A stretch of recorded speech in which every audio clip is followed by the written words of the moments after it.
Halo semuanya, selamat datang di Bedah Taktik kita kali ini.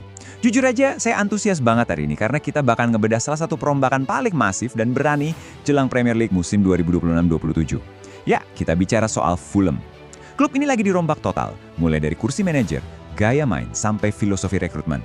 Sebagai analis, ngelihat revolusi sedrastis ini tuh, wah, bener-bener tantangan yang seru buat dibahas. Jadi, siapkan catatan taktik kalian dan mari kita mulai. Nah, ini peta jalan kita. Kita bakal mulai dari era baru di Craven Cottage, ngebedah masalah taktik mereka soal pressing, ngintip proyek mini Real Madrid, dan revolusi pemain muda mereka, lalu ditutup dengan realita finansial serta dinamika supporter di luar lapangan. Bagian pertama, era baru di Craven Cottage. Semuanya berawal dari kepergian sang manajer sukses mereka, Marco Silva, yang hijrah ke Benfica. Coba kita lihat catatan ini. Selama 5 musim di bawah kendali Marco Silva, Fulham yang tadinya langganan naik turun kasta alias tim yoyo, bertransformasi jadi kekuatan papan tengah yang solid banget.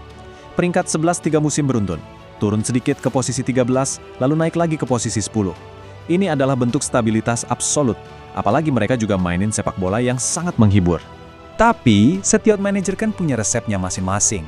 Marco Silva itu sangat pragmatis, dia lebih suka ngandelin pemain veteran yang udah matang dan tangguh. Nah, kebalikannya, manajer baru mereka, Alvaro Arbeloa, datang membawa DNA Real Madrid. Arbeloa ini fokusnya ke data dan memoles talenta muda, benar-benar pergeseran taktik yang sangat radikal. Terus, kenapa filosofi ini harus diubah secara ekstrim? Kita masuk ke bagian kedua, analisis taktik, dan ini soal masalah pressing mereka. Faktanya, musim lalu Fulham menurunkan skuad tertua di seluruh Premier League. Bayangin aja, di liga yang menuntut fisik dan intensitas lari yang gila-gilaan, ini jelas jadi masalah fatal. Kaki-kaki veteran nggak bisa bohong, mereka nggak sanggup dipaksa lari konstan untuk ngepres lawan selama 90 menit penuh. Dampak dari skuad tua ini paling kelihatan di satu metrik taktis yang krusial, yaitu high turnovers. Buat yang belum familiar, ini tuh momen di mana sebuah tim berhasil merebut bola di 40 meter area pertahanan lawan dan langsung memulai serangan mematikan. Tim dengan pressing elit biasanya bakal nyetak banyak gol cepat dari skema ini. Dan sayangnya, secara taktik, disinilah skuad tua Fulham gagal total. Biar lebih kebayang, lihat data Opta ini. Dari seluruh 5 liga top Eropa musim 2025-26, seluruh Eropa ya, Fulham nyungsep di urutan ketiga terbawah untuk urusan high turnovers. Mereka cuma mencatatkan 4,84 per laga. Angka terburuk di Premier League ini adalah bukti kuat kalau mereka butuh perombakan fisik instan. Lalu apa solusinya Arbeloa? Mari kita bedah di bagian ketiga, proyek mini Real Madrid. Sang pemilik klub Shahid Khan langsung ngasih lampu hijau. Dia menegaskan kalau Arbeloa punya komitmen penuh untuk memberikan jam terbang ke pemain muda. Intinya, Fulham gak mau lagi sekedar beli bintang matang yang mahal. Mereka pengen ngebangun semacam Santiago Bernabeu di pinggir sungai Thames, menjadikan klub ini sebagai tempat persemaian bakat elit dari ibu kota Spanyol. Dan Arbeloa nggak buang waktu buat manfaatin koneksinya. Nama-nama seperti Gonzalo Garcia dan Cesar Palacios langsung diboyong dari tim muda Madrid. Bahkan, radar pencari bakat mereka juga membidik permata muda kayak Endrick dan Thiago Pitarch. Ini benar-benar gerbong bakat elit Spanyol yang didatangkan untuk nyuntikin intensitas baru di atas lapangan. Tapi strateginya nggak cuma mentok di Spanyol aja. Kita masuk ke bagian keempat, revolusi pemain muda melalui pencarian bakat global. Pergantian tongkat estafet yang paling nyata ada di lini depan. Raul Jimenez, striker veteran yang jadi tulang punggung musim lalu, akhirnya hengkang. Siapa penerusnya? Ya Gonzalo Garcia tadi. Sebagai pemenang sepatu emas Piala Dunia antar klub, anak muda ini terkenal dengan etos kerjanya yang luar biasa saat gak pegang bola. Karakter ngotot inilah yang mutlak dibutuhkan buat ningkatin sistem pressing Fulham. Terus, perhatikan juga amunisi yang satu ini. Jonagusi Asare, pemain yang baru berusia 18 tahun dengan tinggi raksasa, 195 cm, didatangkan secara permanen dari Bayern Munich. Dia sering banget disamakan dengan Alexander Isak. Secara taktik, Gusi Asare ngasih dimensi fisik yang beda banget untuk sistem serangan Arbeloa.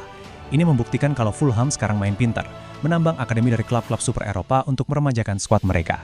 Nah, sebagai analis, kita sadar betul kalau taktik di lapangan itu seringkali disetir oleh kondisi di ruang direksi. Ini membawa kita ke bagian terakhir, realita finansial dan supporter. Angka ini cukup bikin pusing. 44,5 juta pound sterling.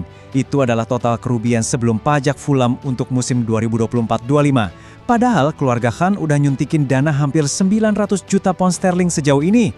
Saking parahnya, rasio gaji terhadap pendapatan mereka sampai tembus angka 117%. Realita finansial yang mencekik inilah alasan utama kenapa Marco Silva kemarin gagal dapat dana transfer besar, yang ujungnya bikin dia milih pergi. Dan apasnya, beban finansial ini merembes ke pundak para penggemar. 3.084 pound sterling. Itu adalah harga tiket musiman termahal di seluruh Premier League saat ini, tepatnya untuk fasilitas di Riverside Stand. Lonjakan harga yang gila-gilaan ini jelas nyiptain tensi tinggi, sangat membebani para pendukung setia yang uangnya dipakai demi nyeimbangin neraca keuangan klub. Tensi ini nyiptain realitas yang sangat kontras. Di satu sisi, supporter lokal harus merogoh kocek lebih dalam karena harga tiket yang mecahin rekor. Di sisi lain, pemilik klub, Shahid Khan, memiliki super yacht mewah bernama Kismet yang harga sewanya aja menyentuh $3 juta per minggu. Walau kita tahu Han terus memberikan subsidi biar klub bertahan di Premier League, jarak ketimpangan ini secara natural memicu rasa frustrasi yang nyata di akar rumput. Semua dinamika ini menggiring kita ke satu pertanyaan puncak buat nutup bedah taktik ini. Bisakah revolusi pemain muda ala Alvaro Arbeloa mengatasi masalah taktik masa lalu, sekaligus meredam tekanan finansial Fulham musim ini? Mengganti tulang punggung veteran dengan barisan prospek muda yang belum teruji. Di liga yang paling kejam di dunia, jelas sebuah perjudian besar. Apakah proyek mini Real Madrid ini bakal jadi masterclass taktik yang sukses, atau justru berujung jadi bumerang? Mari kita saksikan prosesnya musim ini. Terima kasih udah ikut ngebedah taktik bareng saya, dan pastikan kalian pantau terus evolusi menarik ini.